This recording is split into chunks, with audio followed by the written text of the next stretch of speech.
Hello les amis, alors aujourd'hui je réponds à une question. C'est une jeune femme qui est venue vers moi via mon compte Instagram. Donc si vous voulez aussi partager avec moi une problématique que vous vivez aujourd'hui et avoir une solution, venez vers moi via mon compte Instagram. Expliquez-moi ce que vous vivez aujourd'hui et du coup moi je pourrai derrière vous faire une vidéo en vous donnant des points importants et en vous donnant une stratégie pour pouvoir dépasser ce que vous vivez là dans le moment. Donc aujourd'hui c'est une jeune femme qui est venue vers moi et en fait sa question elle est d'ordre sentimental. Elle me demande comment sortir d'une relation avec un homme dont elle est amoureuse mais elle sait que la relation n'a pas de futur. Donc sa question c'est comment réussir à partir quand on a des sentiments forts. Donc déjà d'un point de vue psychologique, les personnes qui posent ce genre de questions, les personnes qui ont du mal à partir, qui ont du mal à couper des liens, ce sont des personnes qui ont développé des comportements de dépendants affectifs. Donc il y a différentes catégories de personnes. On a vu qu'il y avait 4 styles de liens d'attachement et le dépendant affectif anxieux a la croyance interne qu'il ne peut pas vivre sans l'autre, qui doit fusionner avec l'autre. Il a ce besoin de fusionner avec l'autre, de faire un avec l'autre. Donc en fait, le partenaire devient une drogue. Donc c'est important vraiment de comprendre ça. Aujourd'hui, dans ton système, dans les câblages dans ton cerveau, il y a tout un système, il y a tous des liens qui ont été créés par l'enfant, par tout simplement mimétisme, tu as dû voir ça dans ta famille, du coup tu as recréé le schéma aussi dans ta vie, dans le moment présent, et en fait il y a tout un tas de câblages dans ton cerveau qui créent un comportement. Tu sais, c'est un petit peu comme les personnes qui ont les vertiges, ils peuvent être à 1 mètre du sol, c'est pas rationnel, mais il y a tout un tas de choses, il y a des câblages dans leur cerveau qui vont créer une émotion forte, une impression que je vais mourir ou une impression que je suis en danger. Donc ça va créer une émotion forte et pour le coup, il va y avoir un comportement. Toi, c'est pareil. C'est pas forcément rationnel, c'est pas forcément explicable, mais il y a comme ça des câblages qui ont été faits dans ton cerveau qui créent derrière une émotion forte et du coup qui crée un comportement. Donc toi, c'est une addiction. Il y a une forme d'addiction à l'autre. Donc dans un premier temps, tu as besoin d'accepter ça. Je suis addict à l'autre. Il y en a qui sont addicts au sexe, d'autres qui sont addicts au sport, d'autres qui sont addicts au travail. On a tous, entre guillemets, plus ou moins des addictions. Maintenant, est-ce qu'elles sont bonnes pour nous? Est-ce qu'elles nous permettent d'avancer, de nous sentir bien? Ou est-ce qu'elles sont mauvaises et pour le coup, elles nous empêchent de nous épanouir? Ça, c'est la grosse question. Toi, apparemment, ça t'empêche de t'épanouir. Donc, accepter l'addiction, dans un premier temps. Dans un deuxième temps, voir un thérapeute. Parce que, en fait, sinon, tu vas arriver à te séparer de cette personne-là, mais tu vas recréer le même schéma avec quelqu'un d'autre. Tu vois, c'est pas comme la cigarette où on peut arrêter et c'est terminé. Je veux dire, derrière, tu vas continuer à avoir des relations. Donc, tu as besoin de transformer la manière dont tu crées des relations dans ta tête. Parce que sinon, dès que tu vas rencontrer quelqu'un, pouf, tu vas retomber dans le même schéma. Tu vois, c'est exactement la même difficulté pour les personnes qui sont addictes au sexe, par exemple. Elles savent qu'à un moment donné, elles vont rencontrer un autre partenaire. Donc du coup, il y a besoin de transformer la relation qu'ils ont et leur manière de vivre la sexualité. Donc par rapport à toi, je te recommande vraiment d'aller voir un thérapeute confirmé qui sera apte à t'aider à transformer les câblages que tu as dans ton esprit, dans ton cerveau. Donc pour ça, moi je recommande l'EFT, l'EMDR, l'hypnose. Il y a plein d'autres techniques, je ne les connais pas, donc je ne parle pas de ce que je ne connais pas. Maintenant, je sais que ces 3 techniques, surtout l'EFT et l'EMDR, fonctionnent très bien. Donc je te recommande de passer par vraiment quelqu'un de confirmé qui connaît la psychologie pathologique. Donc ça aussi, c'est un élément qui est important. Donc ça, c'est le deuxième point. Le troisième point, tu as besoin de faire une détoxification.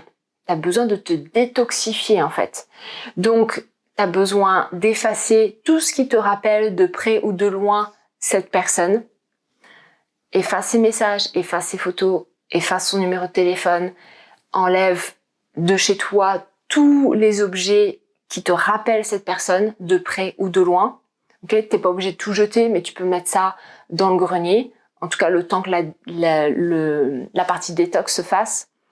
Et puis, évite les endroits où tu as été avec cette personne-là, et pas de contact avec cette personne pendant au moins 3 mois. Et tu as besoin d'accepter que pendant cette période-là, tu vas vivre des montagnes russes émotionnelles. Tu as besoin de le savoir et tu as besoin de l'accepter. Et pendant cette période-là, quand tu vis des périodes émotionnelles fortes, te rassurer toi-même.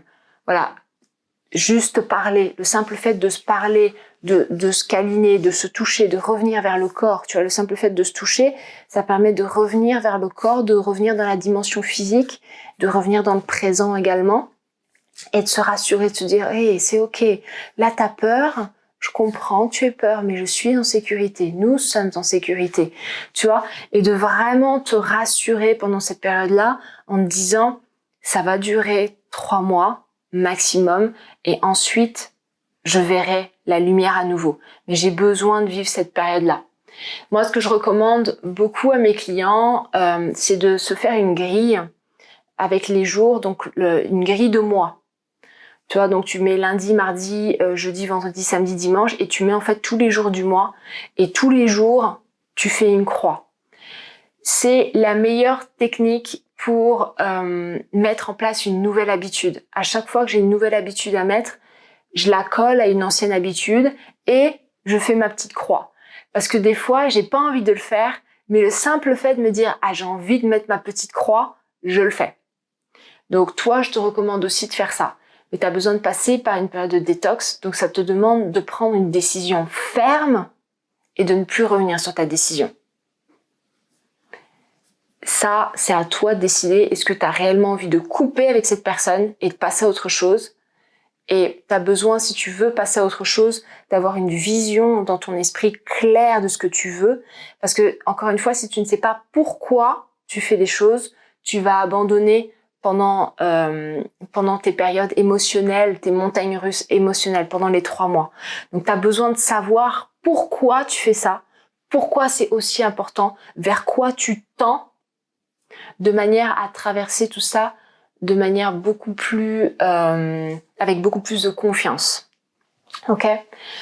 Donc, détermine le sens de tout ça, le pourquoi tu fais ça, prends une décision ferme, pas à moitié, prends une décision ferme, et puis derrière, va voir un thérapeute, fais ta détox de 3 mois, fais le tableau de grille, et tu verras que dans 3 mois, en fait, tu auras tourné la page. Et tu seras prête pour une autre relation. Une relation qui te nourrira. Après, tu as aussi besoin de regarder ton propre lien avec l'engagement. Parce que si aujourd'hui, tu as attiré une personne qui n'est pas prête pour l'engagement, ça veut dire que ça vient nourrir aussi quelque chose chez toi. Donc, à voir, es-tu réellement prête à t'engager ou est-ce qu'il y a une peur? S'il y a une peur par rapport à l'engagement, qu'est-ce que ça vient toucher comme peur? De quoi as-tu peur? Tu vois, c'est important de mettre aussi la lumière. Est-ce que c'est juste le rejet? Parce que souvent, en fait, les personnes qui ont des liens d'attachement anxieux, ils ont besoin de se sentir rejetés pour... en tout cas, ça ravive une certaine passion chez eux. Donc, est-ce que c'est que ça? Ou est-ce qu'il y a aussi une peur de l'engagement? Est-ce qu'il y a aussi une croyance derrière comme quoi tu n'as pas assez de valeur pour que quelqu'un veuille s'engager avec toi? Tu vois, il y a tout un tas de croyances que aujourd'hui aussi, cette période de 3 mois, elle peut te permettre de ressortir.